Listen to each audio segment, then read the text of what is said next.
Helen here with Eyes on the Game here at the Westin, being joined by the one and only Mr. Gegard Mousasi. Now, you're going into this rematch 5 years later. First off, how was this camp? Camp was being great.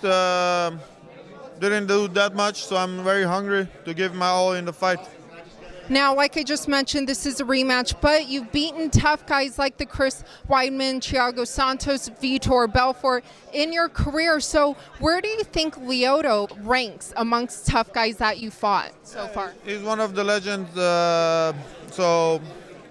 he's up there. He's up there like Vitor Belfort, Dan Henderson, Mark Hunt, you name it, Chris Weidman, Jacare. So it would be a great win to have if I beat him.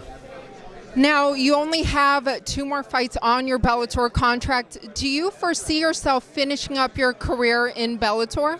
Yeah, 100%. I have a great relationship with Scott Coker, so I got these 2 fights. I'm trying to get the belt back and then maybe do bigger things, maybe light heavyweight or welterweight, but first Machida. And you have won titles in many promotions from Dream, Cage Warriors, Strikeforce, Bellator. When you reflect on your career, is there something you haven't done or accomplished that you still wish you could have? Well, UFC is nice to have the belt, but that would have been something that would have been nice. But I'm not there, and I'm not thinking about it.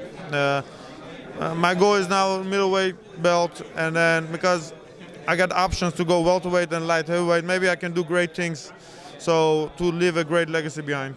Yes, and speaking of legacy, many regard you as one of the greatest middleweights of all time. But removing yourself out of the picture, who do you think is the greatest middleweight? Well, Anderson was there up there when he looked incredible and he was dominating everybody. Since then, there hasn't been anybody that's been winning all over for a very long time. So I would say Anderson Silva for his long winning streaks and winning all his fights. Yeah. But what do you think about Robert Whittaker, though? Yeah, you could go there 100%. He's a tough guy.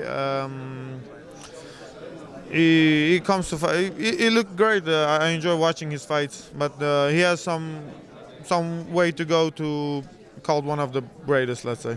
Do you think he'll beat Israel next week? I would give him a slight advantage. Yeah.